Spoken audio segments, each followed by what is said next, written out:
और अब दिल्ली ब्लास्ट से जुड़ी हुई बड़ी खबर आपको बता दें। दिल्ली ब्लास्ट से जुड़ा सबसे बड़ा अपडेट है जो आपको हम बता रहे हैं। दिल्ली ब्लास्ट में सुराग तक पहुंचने की कोशिशें काफी तेज हो गई हैं। इजरायल एम्बेसी के कुछ लोग भी घटनास्थल पर पहुंचे हैं। इजरायल एम्बेसी से जुड़े लोगों ने मौके का मुआयना किया है। ब्लास्ट वाली जगह को टेंट और बैरिकेड से पूरी तरह से ढका जा चुका है।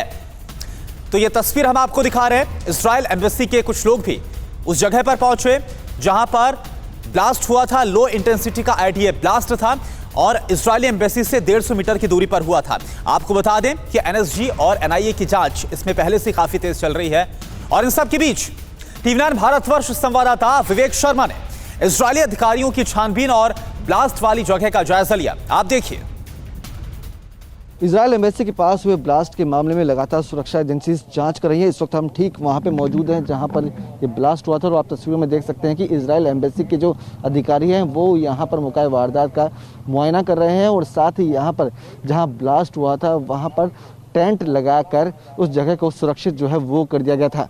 आप देख सकते हैं कि जहां ब्लास्ट हुआ था वहां भी सफ़ेद रंग का टेंट जो है वो लगा दिया गया है। पुलिस द्वारा बैरिकेडिंग जो है वो कर दी गई है। तो वहीं दूसरी तरफ आप देख सकते हैं कि जहां पर गाड़ियों के शीशे टूटे थे उस जगह को भी बैरिकेडिंग के द्वारा बंद कर दिया गया है और वहां भी बड़ा टेंट जो है वो लगा दिया गया है, जिसके चलते यहाँ पर कोई भी सबूत हो वो डिस्ट्रॉय ना हो सके, यहाँ पर कोई भी शख्स जो है वो ना आ सके। तो साफ है कि जिस तरह से बात की जाए तो ब्लास्ट के मामले में लगातार सुरक्षा एजेंसीज जो हैं वो जांच में जुटी हुई है। जो मोबाइल के डाटाज हैं वो रिकवर किए गए हैं, जिससे पैनी नज़र से चलते उसे देखा जा रहा है और आसपास के सीसीटीवी कैमरों की फुटेज को भी इकट्ठा कर लिया जा चुका है, जिसमें लगातार जो है जांच की जा रही है।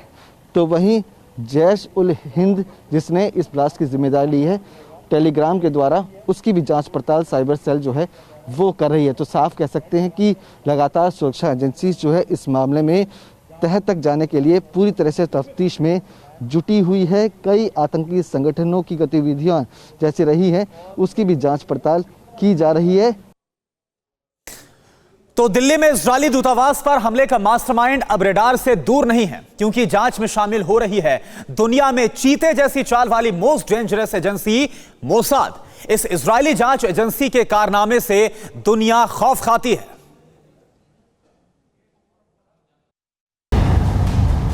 मोस्ट डेंजरस मोसाद की एंट्री, इजरायली दूतावास धमाके का ईरान कनेक्शन, मोसाद के रडार पर धमाके का मास्टरमाइंड। दिल्ली में इजरायली दूतावास के पास धमाके का क्या है सच, अब जल्द ही यह पता चल जाएगा, क्योंकि जांच में अब भारतीय एजेंसियों के साथ मोसाद की एंट्री होने जा रही है। दुनिया की बेहद घातक खुफिया एजेंसियों में मोसाद की गिनती होती है। दिल्ली में इजरायली दूतावास पर हमले को विदेश मंत्रालय ने आतंकी वारदात करार दिया है। इजरायली अधिकारी भारत के साथ लगातार संपर्क में है। मोसाद के सामने आने के बाद यह मामला बेहद संजीदा हो चुका है।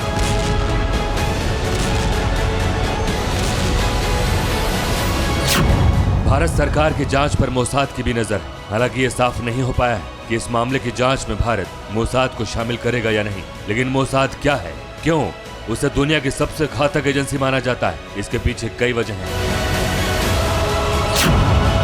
2012 के दिल्ली धमाके की वजह बता।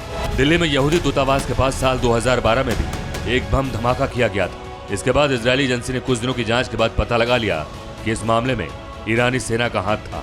साल 2012 में ईरान ने अपने परमाणु वैज्ञानिक मसूद अली मोहम्मदी की हत्या में दोषी पाए गए इजरायली जासूस को फांसी दे दी थी।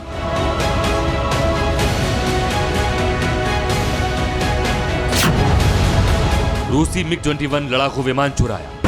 1960 का वो दशक था जब रूसी विमान मिग-21 की बड़ी धाक थी। इसे अमेरिका हासिल करना चाहता था, लेकिन उसकी खुफिया एजेंसी इसमें फेल रही। इसके बाद इसकी जिम्मेदारी मोसाद को दी गई।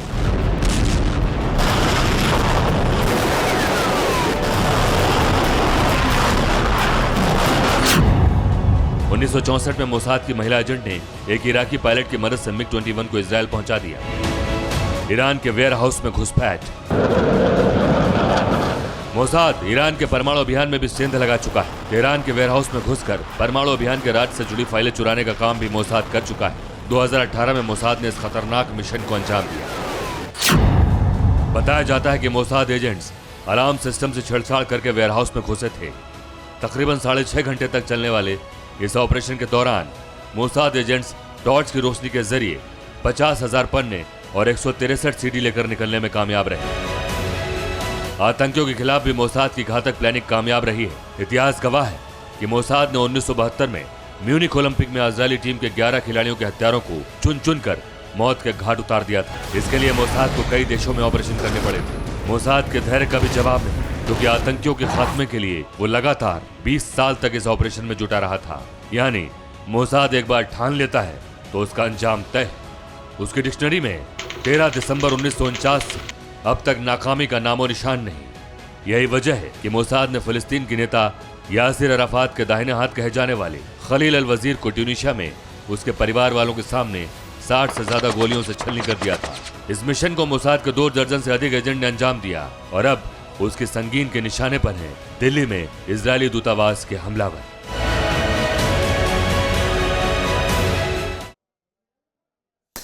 मोसाद, जिसके आगे मौत भी पनाह मांगती है। दुनिया के किसी भी कोने में आतंकी छुपा हो, उसकी लिस्ट में उसका नाम चढ़ गया तो यह समझो कि उसका खात्मा तय है। दुश्मन की मौत और कफन जैसे मोसाद के साथ साथ चलते हैं। यानी कि कह सकते हैं कि अगर इसमें पाकिस्तान के आतंकवादियों की साठगांठ निकली तो यह बात तय है कि भारत के खिलाफ उसकी साजिश उल्टी पड़ेगी, क्योंकि हर निशान ये कहने लगे हैं धमाके के पीछे कोई और नहीं हो सकता है कि पाकिस्तान ही है। अब देखिए, इजरायली दूतावास के पास विस्फोट का क्या है कनेक्शन? धमाके में इस्तेमाल एक्सप्लोसिव की ओर कर रहे हैं इशारा। पड़ोसी की साजिश या ईरान इजरायल की दुश्मनी का नतीजा? भले ही धमाका छोटा था, लेकिन साजिश बड़ी लगती है, बहुत बड़ी। धमाके में जिस एक्सप्लोसिव का इस्तेमाल हुआ वो बेहद ही खतरनाक है। फॉरेंसिक जांच में कई ऐसे सुराग भी मिले जिससे धमाके की साजिश की सुई पाकिस्तान की ओर घूम रही है। समझिए ये साजिश कितनी बड़ी है और इसे लेकर भारत और इजरायल इतने परेशान क्यों हैं।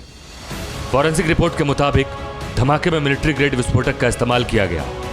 इजरायली दूतावास के पास विस्फोटक PNT मिलने की पुष्टि हुई।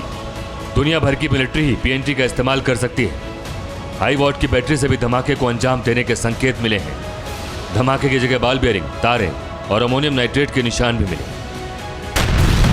धमाके की जांच में जो बात सामने आ रही है वो गहरी साजिश की ओर इशारा कर रही है। अंतर्राष्ट्रीय आतंकी संगठन और पाकिस्तानी टेरर ग्रुप के बीच साठगांठ का प्रमाण दे रही है। धमाके में PNT और अमोनियम नाइट्रेट का एक साथ मिलना दुश्मन मुल्क की ओर भी पक्के इशारे कर रहा है।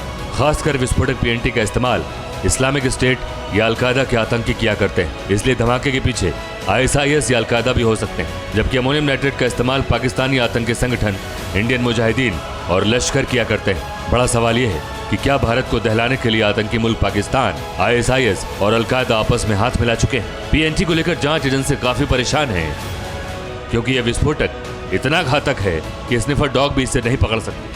इसे प्लास्टिक विस्फोटक के नाम से भी जाना जाता है। सिर्फ 100 ग्राम PATN कार के परखच्चे उड़ा सकता है।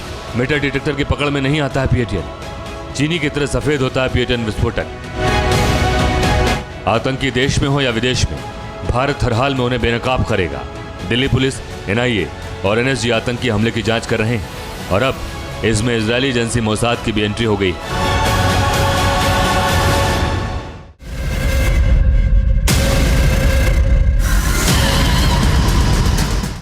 परवाह देश की, सोमवार से शुक्रवार रात 10 बजे TV9 भारतवर्ष पर।